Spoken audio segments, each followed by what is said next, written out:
share a few thoughts, share a few thoughts on the subject that they have given me.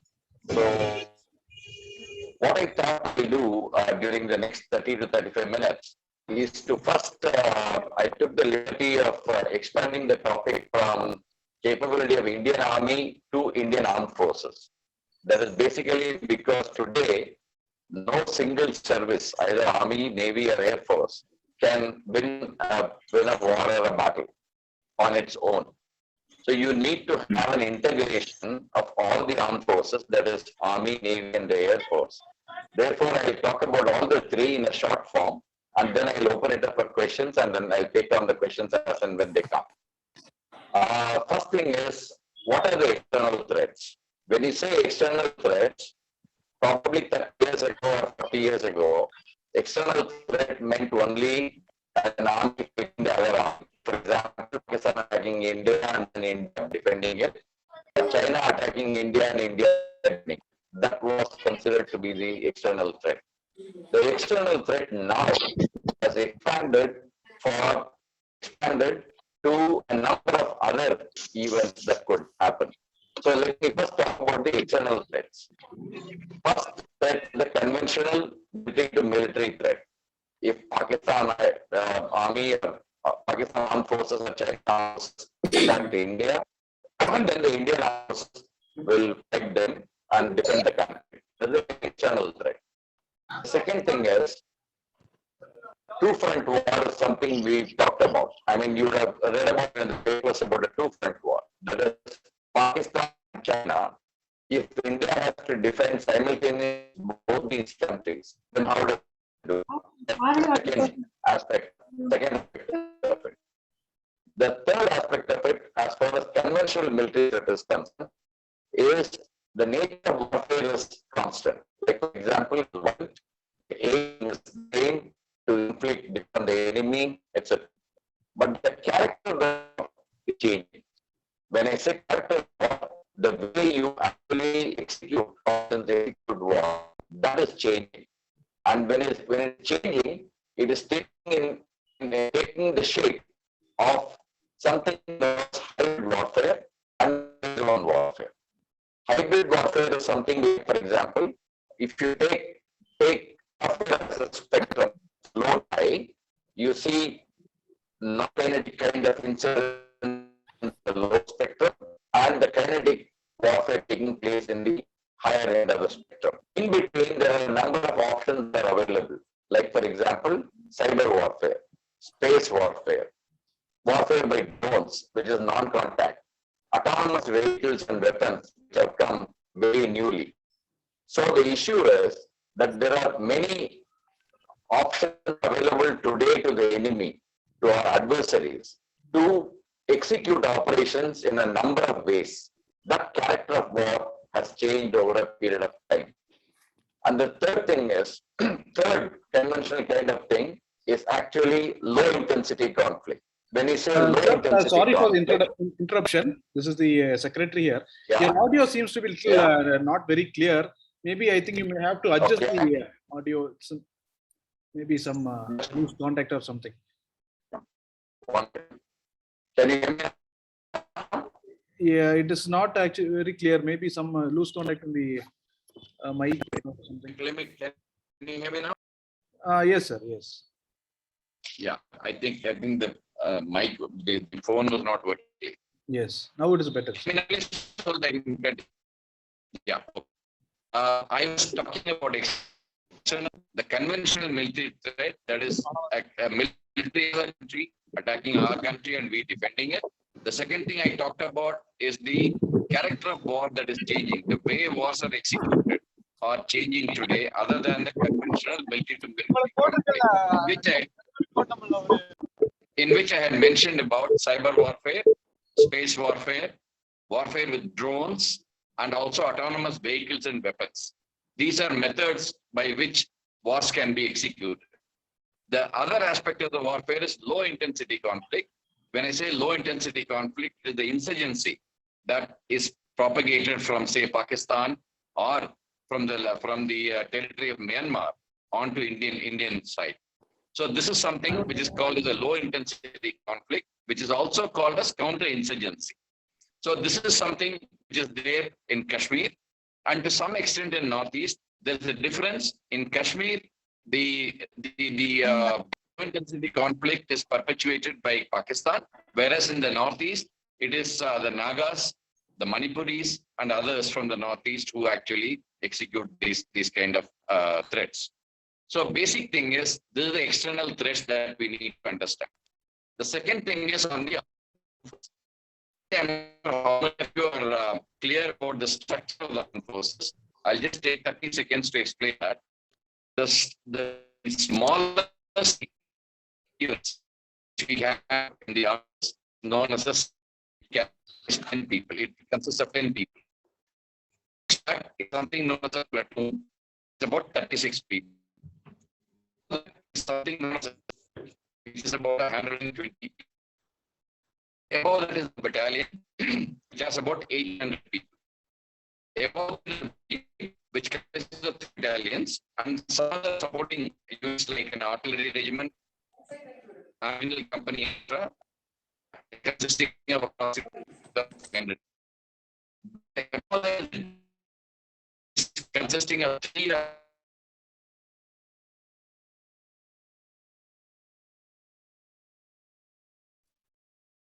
Can you hear me?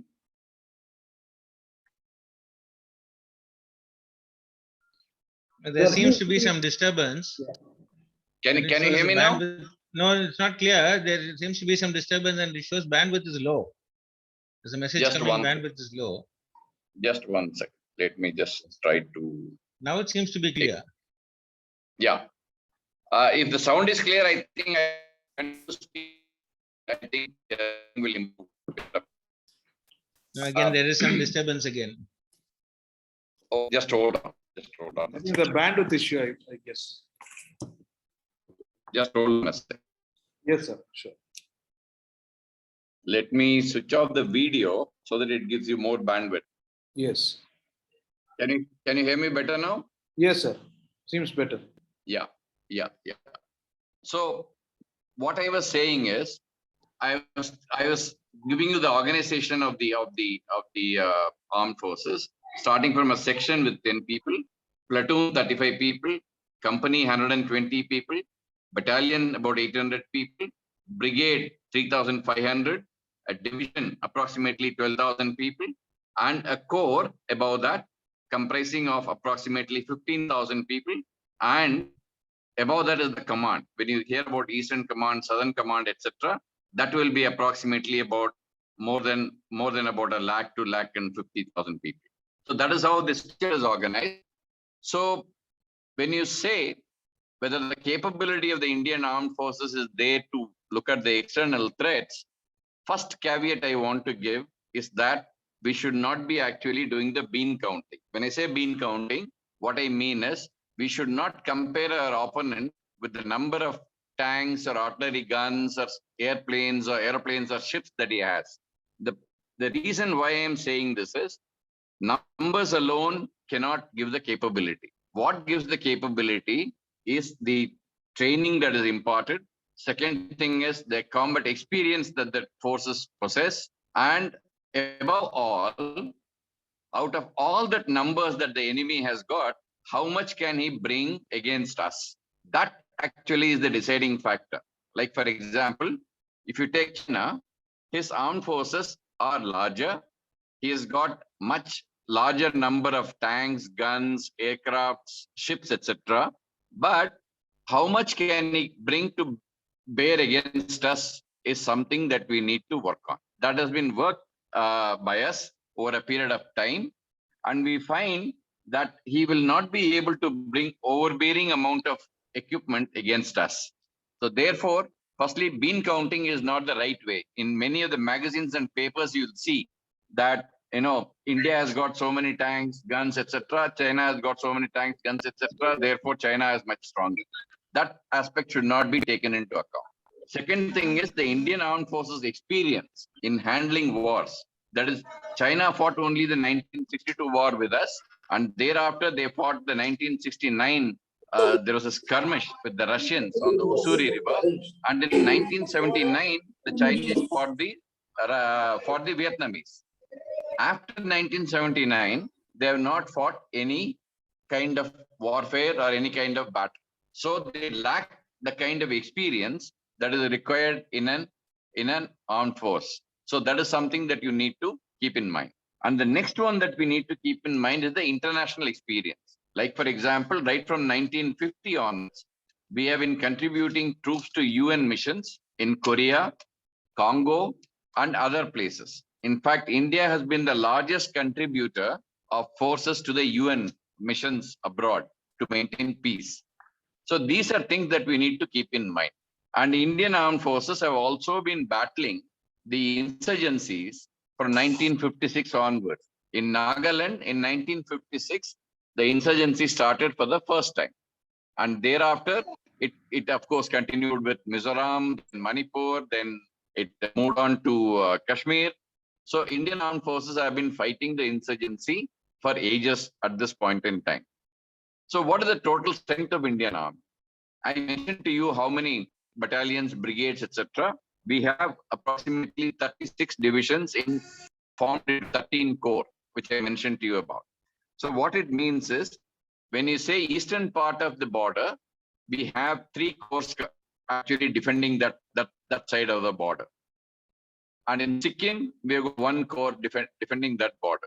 In eastern Ladakh, where all the incidents happened last year, we have 3 corps commanding, defending that particular area. So as far as the defense capability is concerned, we have adequate forces deployed on the border to cater for it.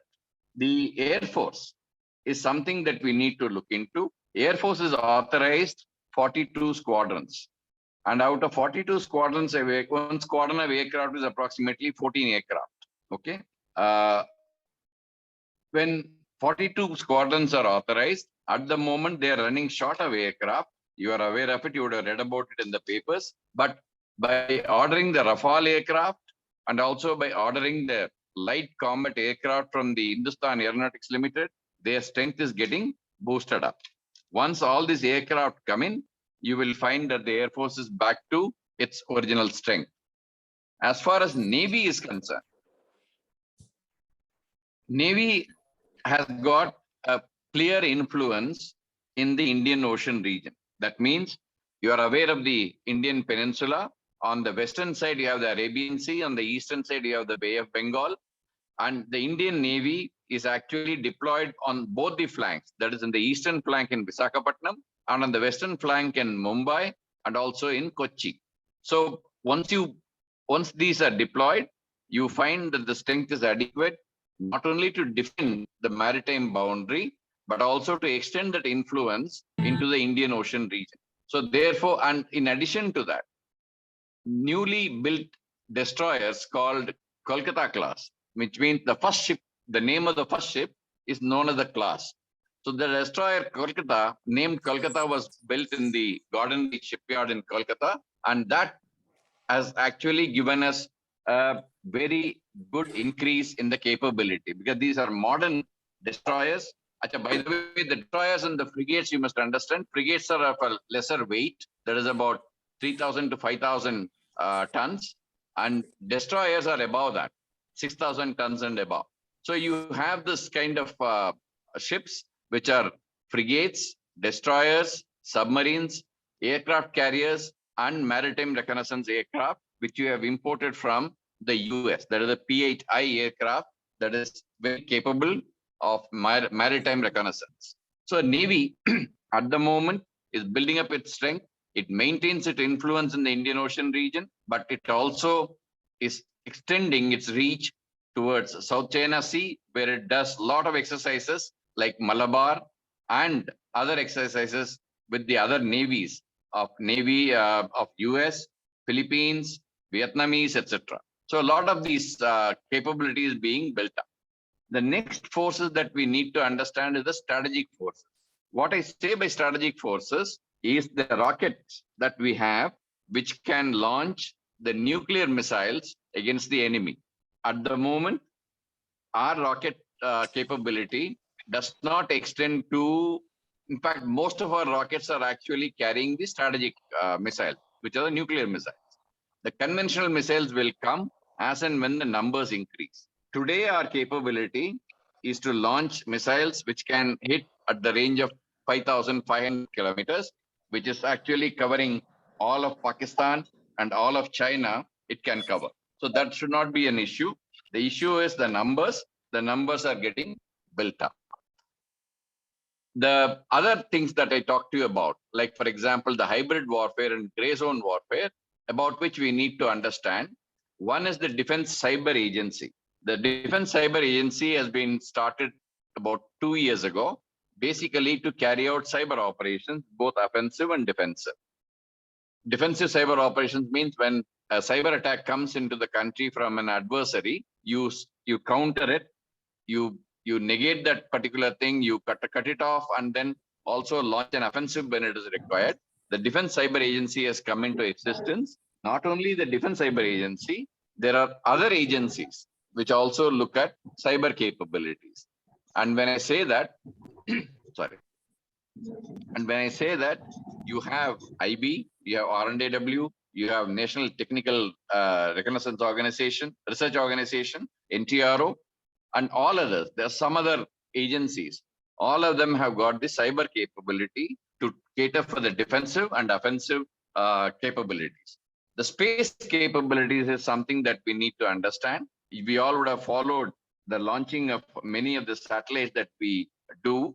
In addition to that, many of you may not have noticed this, or if you have noticed it, but a couple of years ago, we did an anti-satellite test, which means any adversary satellite in the space can be attacked from ground here and then knocked off. So that is something which that capability has been developed. The second thing is we also are privatizing the space capabilities at this point. Like, there are certain private companies within the country which are capable of actually producing satellites, and that is something that we need to leverage. So that is something that has happened. Recently, Prime Minister has launched an agency called InSpace, that is to integrate the civilian capabilities in space technology, and the military capabilities in space technology. Both can be integrated. Once you integrate that, this growth in the sector, capability in the sector can be built up extremely quickly. About the drones, we were a little lagging behind in drones till about 2 years ago. At the moment, our capability in drones is being built up. Initially, we were actually importing good drones from Israel called Heron, and that was not adequate.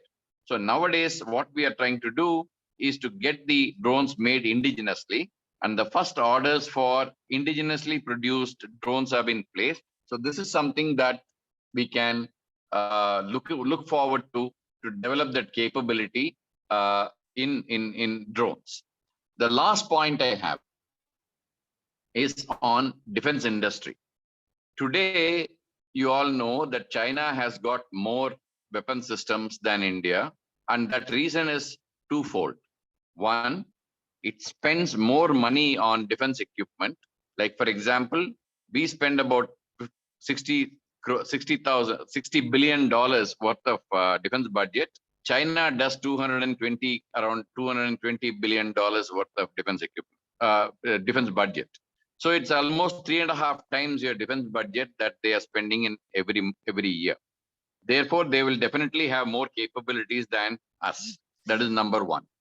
Number two, most of the equipment they produce indigenously, except for the S-400 air defense missile, which they import from Russia.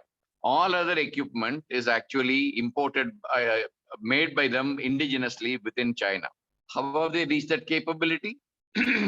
Part of that capability is because the technology transfer took place from Russia. The second thing is they also did reverse engineering of all the Russian equipment that they imported from Russia. So what has happened? For less money, he gets more equipment. In our case, since we are importing most of the equipment, we need to we need to spend more money to get less equipment. So this process is in the process of getting corrected, and therefore emphasis on indigenous procurement is taking place in a big way at this point in time. There have been negative lists that have been published, basically saying these things which can be produced within the country should not be imported from outside.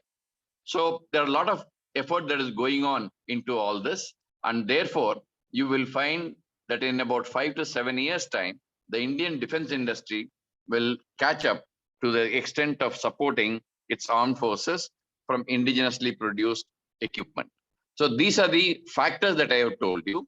Now, whether the Indian Army has got the capability to face this threat, if it has got all this equipment, if it has got all these forces that I have mentioned to you, it is very well within the capability of the Indian Armed Forces to defend the country's interests and the territory. Why I say this? We need to understand this a little more in detail. When I started earlier, I mentioned that do not think that the enemy will be able to bring, the adversary will be able to bring all the equipment that he has got with him to deploy against us. There was a reason for it. And that reason is, firstly, when you work on the capability, you take the total availability of all the forces. Thereafter, then you'll have to deduce or reduce what he needs for Eastern Theatre, what he needs for Northern Theatre, and then come to a conclusion as to how much forces he can bring against you. And the second point that we need to understand is that the terrain and in which he is going to deploy all these weapon systems has to be conducive. It is conducive on his side. On his side, it is the Tibetan Plateau, which is very flat. He can move faster, deploy faster, and then carry out the operations against us. But the moment he crosses the boundary, he gets into a riverine and a valley terrain all across the boundary. That restricts his movement, that restricts his deployment of weaponry, and that restricts the speed of his operations. And that is where our armed forces are very well geared up to defend against what he brings against us. So this is something that we need to understand. Even though he may be able to do a lot of things on his side, the terrain configuration on our side actually helps us a lot. And that is one of the reasons why the infrastructure towards the border was not developed for quite some time. That is from 1962 onwards till 1988, there was no construction of infrastructure in terms of road, etc., roads, bridges, etc., towards the line of actual control. Now that has taken up speed now, and there's a lot of infrastructure development that is taking place, which can assist in movement of our forces quickly and deploy them to fight a defensive battle against the Chinese. We also need to have offensive capability. Till about 5 years ago, we had only capability to defend against any attack that the Chinese could launch against us. With the raising of the 17 Mountain Strike Corps, this is an offensive corps which was raised in 2014, and that corps has got the capability to take the battle to the enemy's territory, to the adversary's territory. So this particular capability has been built up over a period of time so that we can take the battle to the enemy's territory and not only depend on what he does in our territory or against us. So with all these capabilities put together, there is another factor, that is the air force of the Chinese PLA is deployed at a very high altitude. Therefore, his load carrying capacity is extremely less. It's only 10% of the total load carrying capacity that he can operate with when he is deployed on the Tibetan Plateau. Contrary to that, our airfields are all on the plains and in closer proximity to the line of actual control. Therefore, our air force is better equipped to deal with any air attack, anything that comes up from the Chinese. So these are various factors that we need to keep in mind. I thought I'll talk about these issues. At the moment, I'll stop here. And if there are any questions, I'll take it on further.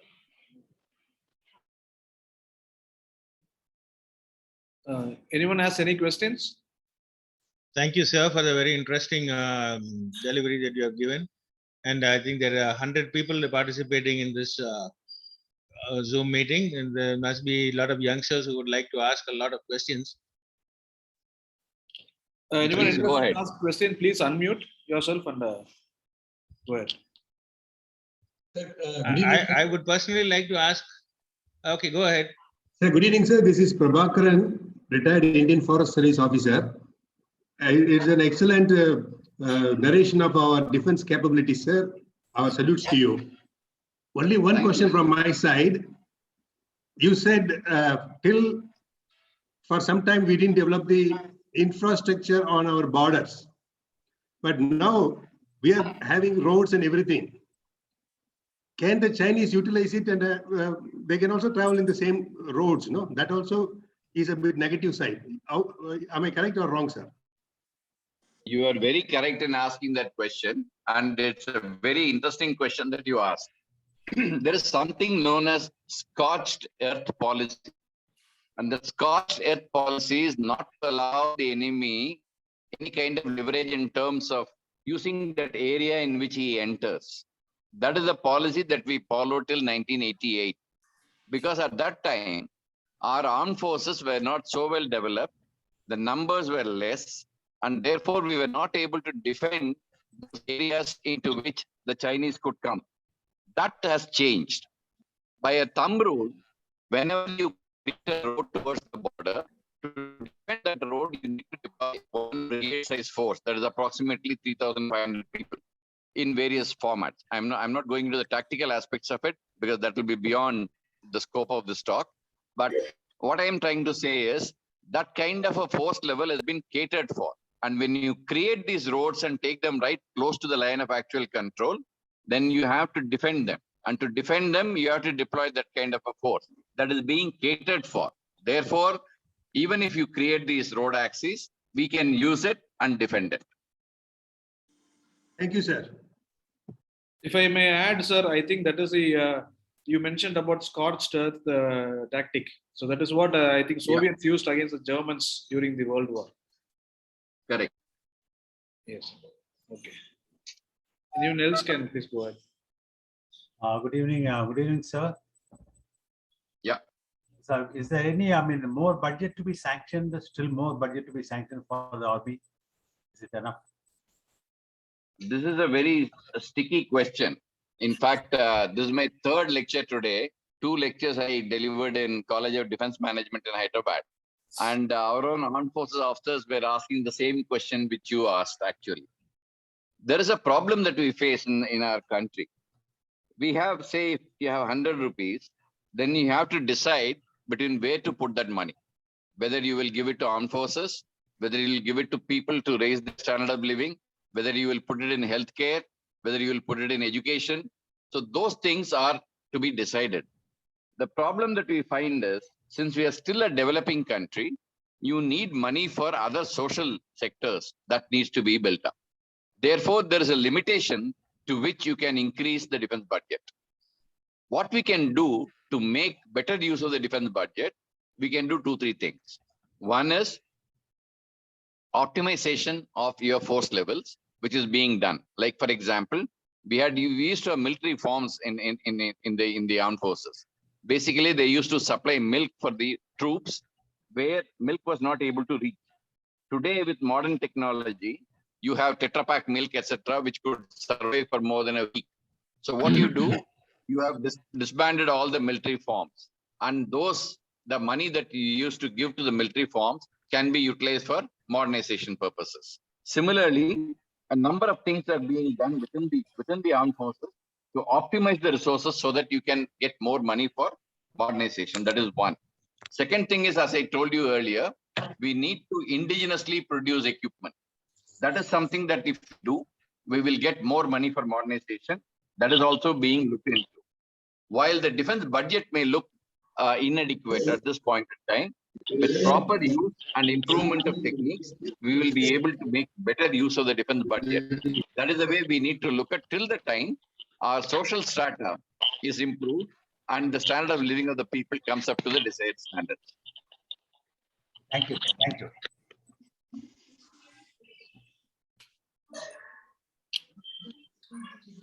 Sir, this is again Prabhakaran. Yes, One please. tricky question. I don't know if it is too sensitive, need not answer, sir. It is about No our problem. special frontier. From what Yeah. we see in the news, Chinese are recruiting Tibetans to fight against us, whereas we have our own special frontier force. How do you see the situation?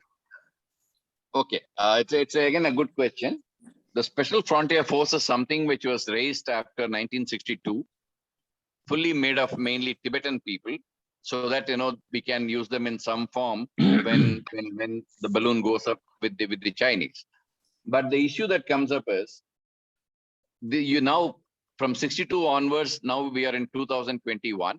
This is the third generation of soldiers that we actually see in Special Frontier Force. I would not be wrong in saying that the motivation levels are not the same as the first level of first batch of people who came into SFF. But however, it is a very good force which can be used effectively, as we saw in the capture of the Kailash, in the occupation of the Kailash range last year in eastern Ladakh. The Chinese seems to have taken a lesson from not only this, but also from the scouts that we used during the Kargil war. If you recruit people from local area, they are very well acclimatized to the terrain conditions and also the climatic conditions, and they are able to perform better when they are asked to do certain tasks in those areas. They seems to have taken that principle and wanted to recruit Tibetans into their force. But the problem that the Chinese will face is twofold. One, the Chinese do not trust the Tibetans even today. Even though 10% of the forces in Tibetan military district are from Tibet, they do not deploy them in the forward areas because of the lack of trust. So how will they develop that trust all of a sudden is something that we need to look at. Second thing is the Tibetan angle. The Tibetans who are willing to come for recruitment are very, very minimal. Yesterday, there is a report which has come, which said that there are only 76 people who have volunteered to or who have been recruited into this kind of a force.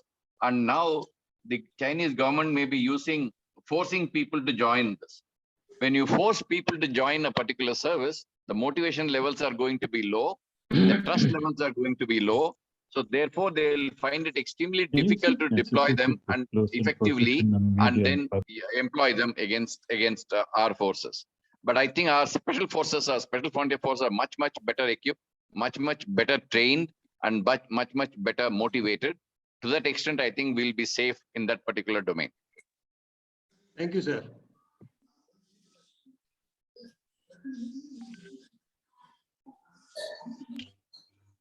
Mr. Narasimhan, can you hear me? Yeah, I can hear you. Go ahead. Yeah, I am Dr. Ramakrishnan. Dr. Ramakrishnan, hope you remember me. We met during the college, NGM College Alumni Association meet when we honored you. Yes, I must thank you for looking after my dad during his last days. I remember, yeah. I think his name is Dhanapal. Father's Sorry? name, your father's name? My father's name is Srinivasan. Srinivasan, yeah, I remember, yeah, very well. Yeah, we met. Yeah. Very nice talk given by you. Now we all enjoy. I want to ask you a question.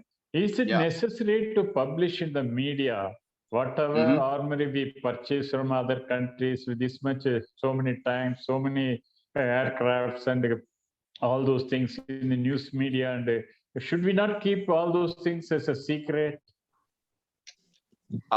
Today, Dr. Ramakrishnan, what is happening is nothing is invisible. In today's world, nothing is invisible because you find you may not say anything about it, but there are others who will say it. That is one. Two, wherever you are deploying this equipment, it is all picked up by the satellites today and by infrared. So what you can actually conceal is your intent and where you are going. Intent and the location is what you can hide actually. You cannot hide the number of tanks. You cannot hide the number of equipment that you buy, other than maybe small arms. Like for example, small rifles you can hide. But other than that, you cannot hide any of the information which is available in the open domain today because of the satellite technology and other technical intelligence is what is being called. Because of technical intelligence, you will not be able to hide anything. What you can hide is the intent and the location. That is what I you see. need to be careful of. Okay, very nice. I still remember your father, one of the most cooperative patients I have seen ever. And was Thank he you, thank working you. in the estate? Was he working in Valpara estate? No, Your no, he father? was working in the telephone exchange in Pollachi. Yeah, I remember. Yeah, very much. Yeah, lean, lanky, And even my tall mother used to gentleman. come to Mrs. Geeta Ramakrishnan. Yeah, I remember your mother also very much. Yeah, I yeah. remember. Okay, Yeah, nice. We would like to meet you. We are at Pollachi. Anytime you can, whenever you visit our house. Nice. Thank you. definitely. Thank you. Definitely we will do that. Thank you Okay, very much. good luck. Fine. Sir, good evening, sir. Yeah. Sir, I am B. Bharat from NGM College, sir. I have a question. Please correct me if I'm wrong. Sir, in the upcoming year, cyber warfare is going to be the major field that we Yeah. are going to fight. So, is it the need of the heart to put more cost on buying defense equipments rather than strengthening cyber security? So, the reason for my question is the recent power cut which has happened in Mumbai because of the cyber attack which is made by China. So, this is the reason for my question, sir. I understand your question. It is not only the power department of Mumbai that got attacked. You find the other, the UIDAI that got attacked. A police channel in Madhya Pradesh that also got attacked, and also the Times of India, Bennett and Coleman, that also got attacked. It is not that we are not vulnerable. We are vulnerable. I understand that, but the fact of the matter remains. Please understand how much time that these circuits were down or these network was down. There is a redundancy factor and there is a resuscitation factor. If you put up these two, you can be back online quickly. But if you lose territory, how will you get it back? There's no way you'll be able to get it back. So therefore, while you strengthen your cyber capabilities, you also need to improve your defense capabilities to hold your territory. If the territory is not there, what will you do with cyber? That is one. Second thing is, as I told you, all these network attacks have got a time period. Like, for example, Facebook was actually went into an attack or a glitch. For a few hours, they'll be down, but then they'll be back up again. So what we need to do is to ensure your cyber defense capability, but not at the same time overlooking the defense equipment that you will need. Both need to go hand in hand. Thank you, sir. Thank you. It cleared my doubt, sir. Thank you. Sir, just like America has started a space force, do you think that such kind of force is required for India? We are actually looking at, I didn't talk about theaterization earlier in my talk, but please understand, when I talked about Army, Navy, Air Force, etc., we need to theaterize them to synergize their efforts. So what we are doing, we are creating theaters. Like, for example, one may be a China theater or Northern theater. One may be a maritime theater command, which will cater for all the eastern, western seaboard and all that. While we do that, we are also looking at an aerospace command, which will involve the satellite, the space capabilities, the rocket capabilities, etc., which could interfere with the space. All those things will come under the aerospace command. So when we create the aerospace command, your question will be answered by having that command which can deal with this system. Okay.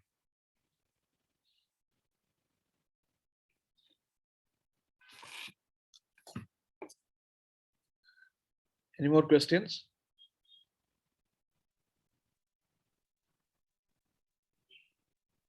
You can unmute yourself if you have a question. One small question to you, Lieutenant General. Yeah. I think you have a very long tenure. You had a very long experience in the Indian Army. And I understand last time when you were in NGM College, we had honored your Rotary also. And I think you were almost going to be the #1 in the Indian Army then.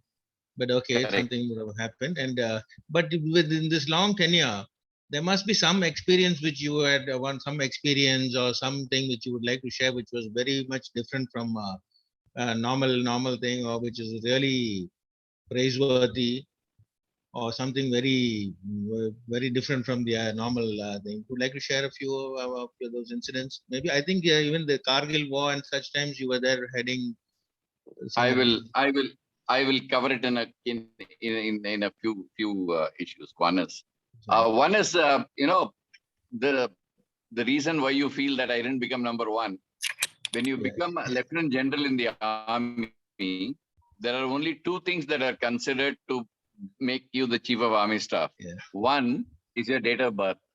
That Okay. means if you are younger and if you are below 60 when that vacancy arises, that is one thing. Right. Second thing is your IC number. When I say IC number, when you are commissioned, you are given a number based on the ranking at that time in the IMA. And if you are there as a senior number with the correct age, then you will get promoted. So there's nothing to feel bad about not becoming number one, because you are almost there. But then it is only that probably if you're born a little later, you would have made it to that rank. So there are only two things that are considered from lieutenant general to the chief of staff, which is the full general. So that is one. Second thing is you asked for about a number of these. We had a number of these experiences on ground. One such experience I can actually relate to. I was going on a search and destroy kind of a mission in Northeast against a Naga militant group. When I was leaving Imphal towards a place called Tamenglong, I got an information that there was some insurgents who were actually in that area. But then we can't be waiting for the insurgents to show up, or we can't be waiting for the things to stabilize. So what I decided to move with my quick reaction team, with which I generally used to move. And then when we found that, there were unusual kind of things on ground, that gave us a head up to say that this is something that is unusual and we need to be careful. And therefore, what we did was we started becoming more cautiously. What I used to do, I used to move with a convoy of 4 vehicles, and we used to keep switching this vehicle's order on the move so that, people don't know who's sitting in which vehicle. So we tried to do that. And in all these ambushes that are faced, the first thing that you need to understand is, if you can survive the first burst of rounds, you have a fair chance of surviving later, because then you know where the fire has come from and you're trained to react to that. But what gets you by surprise is the first volley of fire. If you can avoid, then you will be able to react to this. The same thing happened.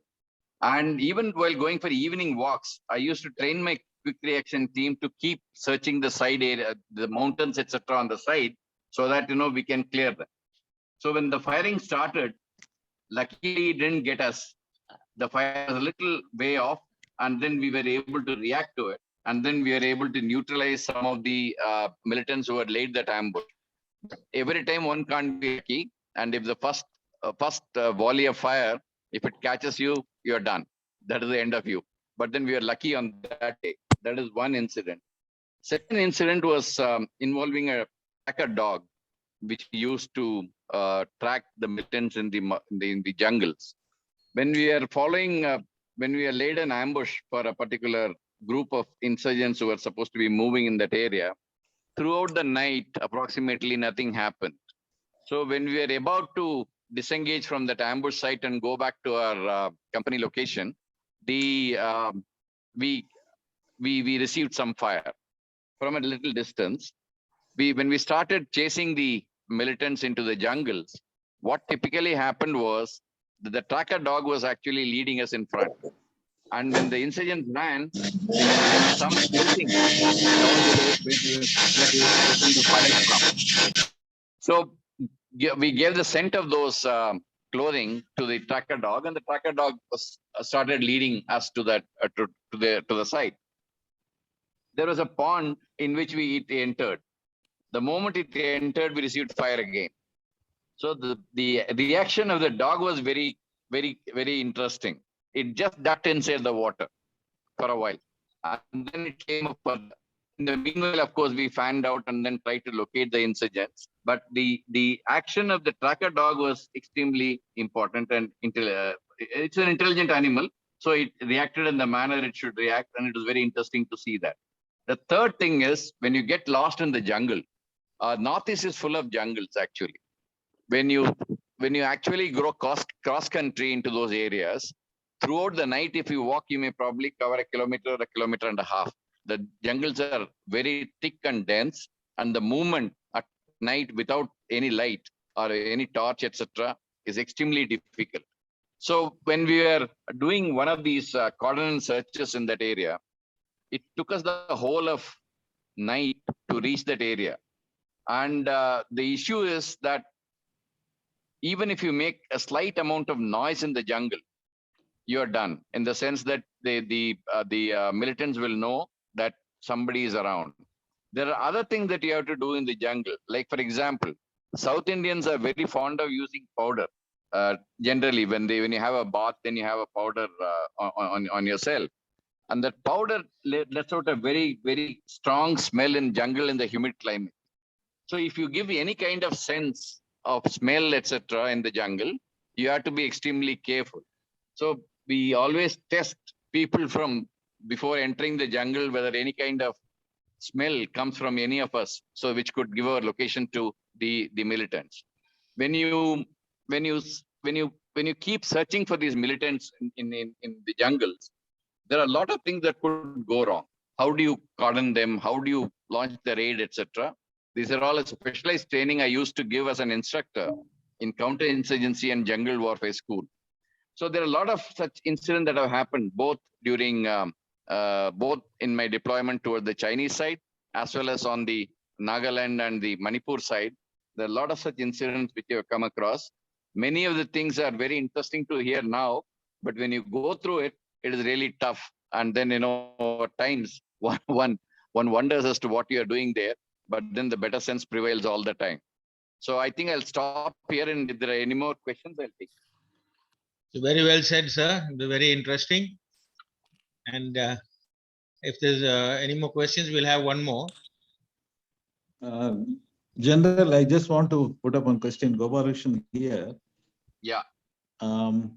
This is combining all the three forces under one head. Is it advantageous, or what do you think about this? You see, what happens when you say combining all the forces under one head, what you're doing is actually integrating the capability of all the three services together. Now, what is happening? When the Western Theater Command of China deals with entire India, entire Central Asian republics, and to some extent Mongolia, what he does is all the resources that are available to him can be planned and deployed by him. As against that, you please look into the Indian side. China has got 5 theater commands. We have got 17 commands of Army, Navy, and Air Force. Even with China, when we deal with it as a country, we have Eastern Army Command, Central Army Command, and Northern Army Command dealing with it. And amongst the Air Force, you have Central Air Command, Eastern Air Command, and also Western Air Command dealing with this. So it is extremely difficult to coordinate operations between 6 commands against one particular country which is operating. So therefore, it makes a real, I would say, professional sense to integrate the resources so that the commander can actually employ them as he deems fit, and the resources are available to him. So I would say definitely for getting more synergy out of all your forces, it is better to theaterize and put the resources under one theater commander for a particular area. Thank you, sir. Thank you very much. Can I, Mr. Narasimhan, can I ask one question, last question? Yes, please, go ahead. Yeah, it may be a little delicate to answer, I think. You see, I become an MP today, tomorrow I become the Minister for Defense. And those people actually may not be knowing much about the defense strategies. What is their role actually? How do you actually manage them? They will actually give you some ideas what to do, or they are listening to you, or you are listening to them? I think both happens. You see, what they bring is the political wisdom on a particular issue. You are very right in saying that they don't know anything about the armed forces. You are absolutely right on that. And also, not only the ministers, even if you look at the bureaucrats, like for example, say Defense Secretary or Additional Secretary Defense, etc., On one day, he is looking after water ministry, water resources ministry, and the other day he comes and lands up as a defense secretary. So he will take a lot of time to understand things which are actually related to the armed forces. So what happens is, even when you are having the defense acquisition, etc., there is a defense acquisition council that deals with all these issues, wherein you have the defense minister, you have the defense secretary, and you also have the armed forces representatives, including the financial advisor. So all these people function as one team, as a defense acquisition council. So in that forum, you find that the armed forces officers put forth their views on either procurement or on how to conduct operations, etc. In any case, in a political setup like ours, in a democratic setup like ours, the supreme control of the armed forces remains with the civilian leadership. So they need to understand matters military much better. Therefore, there are regular interactions that are actually planned between the political leadership and the armed forces officers, in which they are apprised of the development that are taking place in and around us, so that they are well informed and also they cater for the requirements of the armed forces. So it's an integrated kind of effort. There is some effort that is required to educate these people, but I think there is a system that is working all right. Okay, thank you.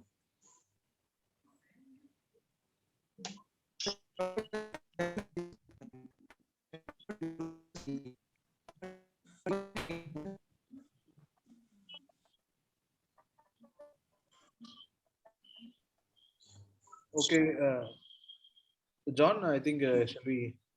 Yeah, but there is okay. There is one question by Dr. P.M. Palanisamy, the former principal.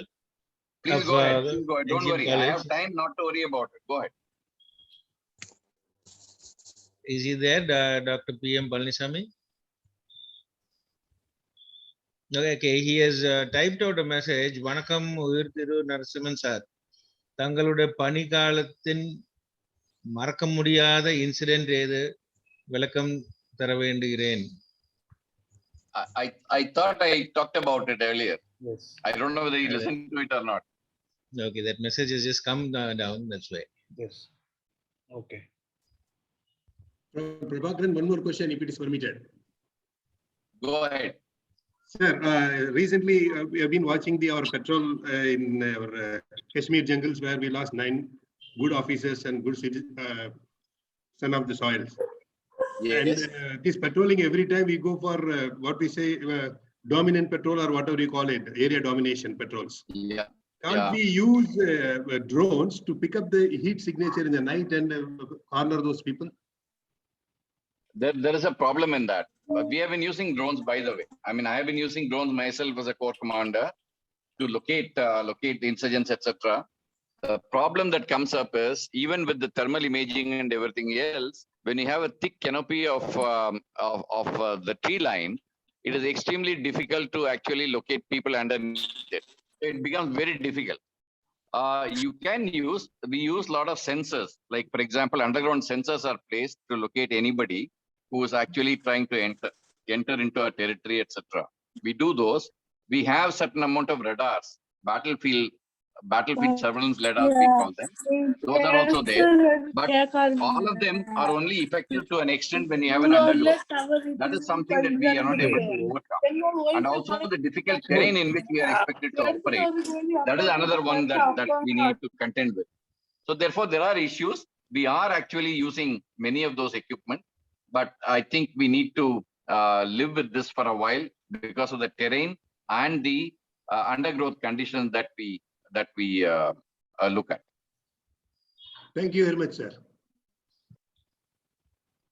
So thank you very much, all of you. I think it is time that we have come up to 8 o'clock, and we will close the function with the vote of thanks from Secretary Rotarian Vivek.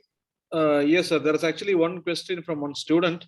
He's asking, please share your vision suggesting for our NCC students. That's a good question. Incidentally, I am a NCC entry into the Indian Army. I was the senior under officer in NCC in NGM College, 1973-76. And I also participated in the Republic Day celebrations of 1976. as a NCC cadet from Tamil Nadu and Pondicherry Directorate. One thing is, I would motivate you to look at Army as a, if not as a patriotic profession, as a career. You will still be finding it very interesting. And if I am told to live this life again, I would definitely become an Army officer again. So that is the kind of motivation I have. I hope you too have that motivation. Do well in NCC. Not only that, do well in your studies. And then if you can join the armed forces, that will be a very, very useful thing, not only for yourself, but also for our country. And that is a message I would like to give it to all the NCC cadets in the NGM college, not only in the NGM college, but also in the other colleges where they are serving in the NCC. Okay, I think we will stop with that. That's being the final question. So I to really thank Lieutenant General Narasimhan sir for being here today and spending his valuable time for us. So we have had an overwhelming response today with more than 100 participants, and our Zoom capability was only a limit of 100, and I think we have reached this capability after a very long time. Thank you, sir. It has been a really wonderful talk by you. It's an eye opener to really know that the capabilities that we have and wherever we lag and what is the current situation as far as our neighbors are concerned. Thank you so much. I really appreciate, and we can surely probably when you're in Pollachi, we can probably have a live session in our Rotary Community Hall.